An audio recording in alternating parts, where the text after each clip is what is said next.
안녕하세요. 뉴스반장입니다. 철수는 안철수하는 이유가 있었습니다. 양보의 대향연을 보이며 극적이지 않은 양보로 단일화를 성사시킨 안철수 국민의당 서울시장 후보. 그는 계획이 다 있었으니 그게 바로 본격적인 네거티브 전략이었는데요. 이제부터 죽자고 오세훈 국힘당 서울시장 후보의 아킬레스건인 내곡동 땅 투기 의혹을 집중적으로 공격하고 나섰습니다. 하기사 방법이 이것뿐이니 어쩌겠습니까? 일단 되고 봐야죠. 그런데 얼마 전 자신이 기존 정치인과 다르다고 자랑을 하더니 뒤에서 머리 굴리고 등 뒤에 칼 꼽는 짓은 더하면 더했지 덜하지 않은 듯 싶습니다. 내곡동 문제가 확산되고 있습니다. 새로운 사실이 더 밝혀지고 당시 이를 증언하는 사람이 나타나면 야권 후보가 사퇴한 상태에서 선거를 치를 수도 있습니다. 민주당 박영선 후보가 제일 두려워하는 후보, 아무런 문제가 없는 후보, 오히려 문제를 해결하는 저 안철수 후보를 선택해 주십시오.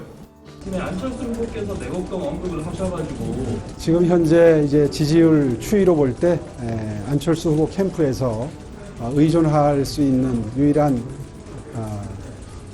유일한 근거랄까요? 그게 이제 민주당이 제기하고 있는 흑색 선전입니다. 거기에 편승하시는 건 사실은 단일화 과정 속에서 바람직하지는 않다고 생각합니다만은 경쟁은 치열하게 그리고 화합은 확실하게 하기로 약속을 했기 때문에 경선의 이 여론조사에 임하는 그런 치열한 경쟁의 하나로 그냥 받아들이겠습니다. 국민의당 안철수 서울시장 후보는 22일 국힘당 오세훈 후보의 내곡동 셀프 보상 의혹과 관련해 오보로 단일화되는 경우 새로운 사실이 더 밝혀지고 당시 이를 증언하는 사람이 나온다면 야권 후보가 사퇴한 상태에서 선거를 치를 수도 있다고 엄포 아닌 엄포를 날렸는데요. 안 후보는 최고위원회의 후 기자회견에서 내곡동 문제가 확산되고 있다며 이같이 밝혔습니다. 안 후보는 스스로 무결점 후보라며 여러 가지 일로 발목 잡히지 않는 유일한 후보라고 강조했는데요. 이날부터 야권 후보 단일화를 위한 여론조사가 시작된 가운데 자신으로 단일화가 이루어져야만 후보 사퇴의 리스크가 없다는 점을 내세워 막판 지지를 호소한 것으로 해석됩니다. 앞서 오 후보는 시장 재직 시절 강남구 내곡동에 있는 처가 땅이 보금자리 주택지구로 지정된 것에 관여했다는 의혹과 관련해 내부 증언이 나온다면 후보직을 사퇴하겠다고 선언한 바 있는데요. 안 후보는 국힘당을 향해 2번이든 4번이든 모두 더 큰 2번일 뿐이라며 선거 후 더 큰 2번을 만들어야 정권 교체의 길로 갈 수 있다. 우리는 이번 보궐선거에서 한 배를 탄 식구이고 내년 대선 대장정으로 나서야 할 동지라며 협력을 촉구했습니다. 말로는 협력을 이야기하며 계속해서 오 후보를 공격하고 있는데요. 이게 그가 말하는 새정치죠. 무조건 내가 해야 한다. 시간이 지날수록 진흙탕 싸움이 되어가는 야권의 단일화 경쟁. 국힘당 김종인 비대위원장은 이런 안철수를 너무나도 잘 알고 있기에 그의 말을 말도 안 되는 소리라며 일축했습니다. 방송사 여론조사 결과로 박빙으로 좀 나왔는데요. 여러분들 여론조사를 좀 냉정하게 한번 제대로 분석도 해봐요. 여론조사를 보고는 내가 보기에는 우리 오세훈 후보가 확실하게 단일 후보가 된다는 걸 나는 읽을 수가 있어. 근데 결과가 초박빙으로 나오긴 했거든요, 어제. 박빙으로 나오든지 뭐 10% 차이가 나오든지 이기는 사람이 정해져 있는 건데 뭘. 김 위원장은 오 후보가 이길 거라고 호언장담하고 있지만 같은 날 오 후보가 자신의 주장과 달리 2008년 당시 도곡동 개발 지역을 직접 시찰한 사실이 알려져 점점 그의 거짓말이 드러나고 있는데요. 이러다가 어부지리로 안철수가 되는 건 아닐까 싶습니다. 내곡동 땅 투기 의혹에 대한 오세훈 후보의 거짓 변명과는 다른 진실들이 속속 드러나고 있습니다. 2007년 당시 오세훈 서울시장이 내곡지구 현장을 시찰한 사실이 밝혀졌습니다. 그런데 오세훈 후보는 내국지구 개발이 국장 정결 사항이라 몰랐다고 합니다. 시장이 직접 현장 실차까지 하고도 몰랐다고 발뺌하는 것은 그야말로 손바닥으로 하늘을 가리는 격입니다. 오세훈 후보의 거짓 해명을 입증할 자료는 차고 넘쳐납니다. 거짓말로 몇 사람은 속일 수 있어도 모든 국민은 속일 수 없습니다. 박형준 국힘당 부산시장 후보, 이제는 하다하다 정말 코미디 같은 핑계를 대며 자신의 결백함을 주장하고 나섰는데요. 자신의 딸의 부정 입시 의혹을 주장하고 있는 김승현 전 홍익대 교수에 대해 기억 상실증에 걸린 적이 있는 사람이라며 더불어민주당에 대한 신빙성부터 검증하라고 주장했습니다.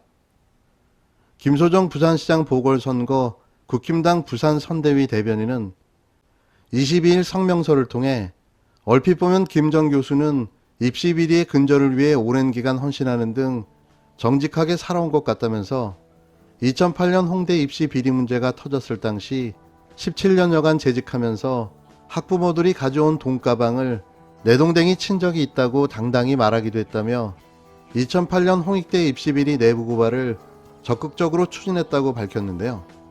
그러나 이어 김 전 교수는 어찌된 영문인지 2000년 전후 박 후보의 딸에 대해서는 30점을 주면 승진에 지장이 있을까봐 85점 정도를 주었다고 자인하고 있다면서 부정한 돈다발은 내팽겼다고 할 때는 언제고 자신의 승진을 위해 어쩔 수 없이 입시 실기 점수를 조작했다고 자인하는 김 교수라고 비판했습니다. 이어 그는 김 전 교수는 어렸을 때 죽을 고비를 5번이나 넘기면서 기억 상실증이라는 병에 걸렸다고도 알려졌는데 김어준은 김 전 교수에게 기억이 아주 상세하다, 포토 메모리다라고 언급했다며 정권의 나팔수들은 김 전 교수의 말을 철저한 검증도 없이 이리저리 퍼나르며 박 후보에 대한 흑색 선전, 정치 공작에 여념이 없다고 주장했습니다.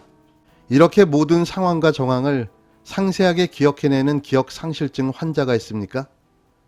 모든 진실이 드러나자 한다는 소리가 기억 상실증 환자라고요. 그냥 더 창피당하지 마시고 사퇴하시기 바랍니다. 제 수사권 발동을 기대했던 게 무리였을까요? 한명숙 전 총리 사건은 이대로 공소시효가 만료되며 정치검찰들의 악행에 면죄부를 주고 말았습니다. 참 이게 뭔가 싶은데요. 이러려고 검찰개혁을 했던가요? 누구 좋으라고 이 사건을 공소시효로 종료합니까? 어떤 누구 하나 처벌받은 사람이 있나요? 또 훼손된 한명숙 전 총리의 명예는 누가 복구해 줍니까? 답답함을 넘어 분노가 치밀어 오릅니다. 이토록 무기력하고 무능력할 수가 있을까요? 정말 이게 최선입니까? 법무부가 한명숙 전 국무총리 수사팀의 모해 위증 교사 의혹에 드러난 검찰의 부적절한 수사 관행에 대한 합동 감찰에 착수했습니다. 법무부는 대검찰청 감찰부와 합동으로 한 전 총리 사건과 관련해 부적절한 수사 관행 및 해당 사건 관련 민원 처리 과정에서 드러난 문제점 전반에 대한 특별 점검에 착수했다고 22일 밝혔는데요. 결국 궁여지책으로 나온 게 특별 합동 감찰입니다. 용두 3위로 끝난 정치검찰들의 징계는 또 허무하게 불발로 끝나고 말았습니다. 강력한 힘으로 적폐를 청산하고 개혁을 과감하게 추진하라고 준 권력을 왜 이토록 무기력하게 사용하고 있는 걸까요? 민주적 절차와 과정, 물론 그게 훼손되어서는 안 되겠죠. 그렇다면 어느 세월에 이 많은 악습과 적폐의 고리를 끊어낼 수 있을까요? 오늘도 답답함을 가슴에 담아 눌러봅니다. 법무부 감찰관실은 법무부 장관이 3월 17일자 합동감찰 지시에 따라 대검 감찰부와 합동하여 한 전 총리 사건 관련 부적절한 수사 관행 및 관련 민원 처리 과정에서 드러난 문제점 전반에 대한 특별 점검에 착수하였습니다. 이번 합동감찰은 법무부 감찰관실과 대검 감찰부 구성원이 참여하여 진행될 예정이며 2010년부터 2011년 사이에 진행된 위 사건의 수사 및 공판 과정 전반은 물론이고 작년 위 사건 관련 민원의 배당, 조사, 의사결정, 그 이후 최종 결론에 이르기까지 사건 처리 과정 전반에서 드러난 다양한 문제점을 면밀히 살펴보게 될 것입니다.